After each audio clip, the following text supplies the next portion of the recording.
to the Lansing Grand River Assembly Plant to see where the Chevrolet Camaro ZL1's put together and spent some time with some employees. Can you talk about that and talk a little bit about what your week's been like? Yeah, it's been a real busy week for sure. But yeah, a lot of fun and a cool experience, to kind of see what you do when you win a race. So that was nice, and yeah, I had a chance to go to Lansing yesterday and meet some of the folks that put together the Camaro and see how that car is built and drive on off the assembly line. So it was pretty neat, and enjoyed my time there, and looking forward to hopping in mine here very shortly. All right, we'll open it up to questions. Raise your hand and we'll get a mic to you. We'll start right here in front with Nate, and then we'll come to Bob. Nate Ryan, NBC Sports. I have two questions, Chase. The first is 3 runner-up finishes here, and in 2016, I think you lost the lead both time on restarts. How much better, if you could rerun those races now, how much better do you think you would be in terms of being able to keep the lead on a restart like that? Yeah, I'd like to think I could change the result for sure, but until you're in those positions, it's hard to know. And some of it's circumstance too. You could get a good restart and maybe not get a good push, and the guy next to you does get a good push and lose the lead that way, but. Would like to think that I do a little better at it, but until you're in those spots, you don't really know. How well do you know Jim, and are you interested in developing a relationship with him if you don't know him very well yet? Yeah, I know him. I don't know him well. We're not best friends. I don't talk to him during the week, but we're I'm open to getting to know him better. I think he's got a lot of history in the sport, and I don't see him do anything wrong. All right, we'll come to Bob, and then we'll go back to right here in the green shirt, and then Matt Weaver. Bob Pockris, ESPN. On his podcast, Dale Jr. came up with a nickname for you. He said Young Elvis, because he said you look kind of like Elvis, and the hope is that you would become the Elvis of NASCAR. Do you like that nickname, or should Dale Jr. retire from giving drivers nicknames? I think he needs to retire from giving nicknames. For some reason, he's always thought I look like Elvis, and I really don't know why. I know he has a little bit of an obsession for Elvis. He's got an Elvis room in his house, which is kind of weird. I've been in that room before, and you wake up, and there's this Elvis man staring at you. So I don't know if he just has a thing for Elvis or what. But yeah, whatever. But I don't think he's qualified. Chase, we're coming right over here. Yeah, Chase, Roy Akers, Detroit Sports Media. With your win last week, I noticed a lot of the younger drivers were in the top 10. Eric Jones, I think there were a couple more, maybe Ryan Blaney. There used to be a lot of guys that didn't drive in these, in the, I don't know what you want to call them, the Grand Prix style races. But now you want it, or are you going to start seeing a lot more of the drivers be all around, the younger guys, instead of get subbed out for the, like Sonoma and so forth? I feel like it's kind of been that way for a little while. Your regular guys that, win the ovals tend to have done better at the road courses over the past handful of years. I don't think that's a new thing. Why that is, I'm not sure. I think a lot of the guys that came in that were road racers that just came in to do it every now and then were always very open and kind to lend their advice. And I just wonder if, the guys at oval race haven't learned a lot of those little tips and tricks and have been, better for it. So, I don't think that's a new thing. Martin has won, won Watkins Glen, won Sonoma, and Kyle and Brad and all those guys that win at ovals too are have been really good at road courses. So I don't think that's a surprise. All right, we'll go right here to Matt, and then we'll go back to Wolfgang, and then over to Brian Nelson. Matt Weaver, Auto Week. I've got the Wolfgang two-parter for you. A lot has been made over the years of how you've handled the adversity when you come up short, the things that you've said publicly. In hindsight, do you think you've handled that sort of pressure well? And the second part, do you think the pressure ramps up now that you've won, or does the edge go away?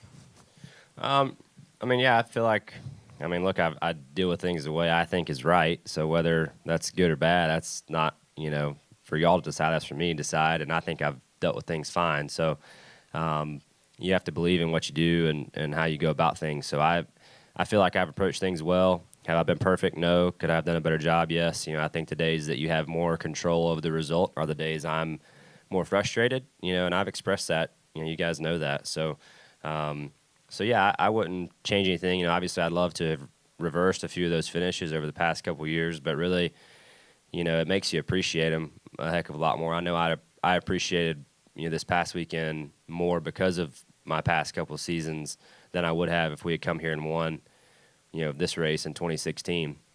And that's just the facts, whether you want to believe it or not. Not to say I wouldn't have loved to have won that race in 16 or won a race in 16 or 17, but that make you appreciate them more because they're not easy to get. But as you move forward, they don't get any easier. So I definitely feel a lot of relief to have finally won a race after being so close so many times. So I certainly feel like I have some more confidence that I haven't had, leading into a race weekend, which is nice. And that doesn't mean things are going to get any easier, but I think that just a lot of relief from myself and my team. So I'm excited to see where we go moving forward. Whether it gets better or worse, I don't know, but I feel good about it, and that's all that matters. All right, we'll go back to Wolfgang, then over to Brian Nelson, and then Chris Knight. Chase, I just heard your father will drive again Ellicott Lake's Xfinity race. Can you give some more details, and did you speak about him, and maybe asking you for advice concerning the latest NASCAR technology, maybe? Yeah, I mean, it was really just a casual conversation I was having with Mike Beam, and the race was open, and I was like, man, you ought to put Dad in the car, that weekend and kind of push for it, and he was open to it, and Dad was open to doing it, so I think he just wants to go have fun. It's not an easy thing to do to jump in to a race, when you haven't raced an Xfinity car or a Cup car in quite a while. So I think he just wants to go have fun and see, how the cars are different nowadays from what they were a handful of years ago, and just go have fun. I mean, he still enjoys racing, and he hasn't forgot how to drive, I don't think. So I think he'll be in good shape and have fun with it. That's the main thing. He's got nothing to prove, so he'll have a good time. We'll go to Brian and then up to Chris Knight. Brian Nelson, Motor Racing Network. Chase, now that you are absolutely locked into the playoffs, how does the next few weeks, the strategy, the approach change, especially considering that the track styles at Indy, Bristol, and here at MIS, they're not really going to be replicated during the playoffs. So has anything changed? What's your approach going forward for this next few weeks? Yeah, I mean, certainly can probably use a little more offense than what you would have if you weren't locked in. So that's so nice. I mean, I've been on the other end of the stick the past 2 years, and such a nice feeling to come into these last few races and know that you're locked into the deal. But I think more than that, playoff points are still really important to get, and I think that's our goal: try to get as many of those as we can, whether it be winning stages or trying to put yourself in a position to win. Obviously, you're always trying to win, but those stage victories are big, and you can rack up those playoff points quickly. I know it's only one, per stage, but they add up. So I think that's our goal these next few weeks is just try to get some more playoff points and kind of get to that next tier of guys in the points and people we're going to be racing against in the final 10. Okay, we'll come up front to Chris Knight.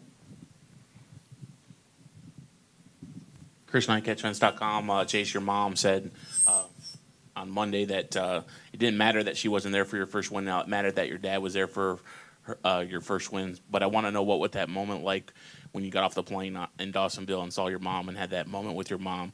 And then as a follow-up, you said that you wanted to go to Road America with your dad, but it's an off weekend for Cup. So do you have plans, or are you going to try to go to Road America and be there for him? Yeah, I'm planning on going. I definitely want to go up there for the race and hang out and watch and enjoy the weekend. I think it's going to be a really, really cool thing to watch and be a part of. So excited to go up there and spectate. Maybe they'll let me spot or something. I don't know. It might be kind of cool. But, yeah, it was great to see my mom. I wish she had been there. She doesn't miss many races and has obviously been there, throughout the whole journey to this point. So it'd been nice to have had her there and to have some photos and things with her at track. But it was great to see her when we got home and enjoyed a good week, with her too. So yeah, I wish she was there, but unfortunately didn't work out. Any additional questions for Chase? Nate?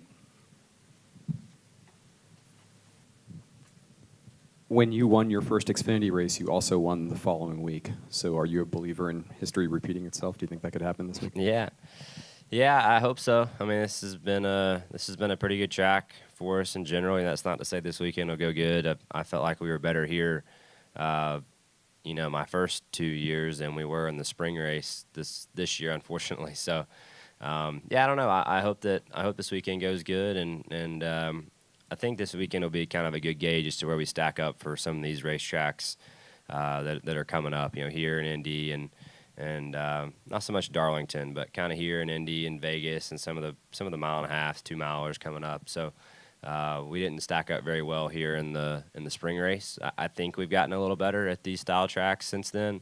So hopefully, we'll see. All right, Chase. Well, thank you. Thanks for your time. Congrats on the big win, and good luck in Sunday's Consumers Thank you. Energy 400.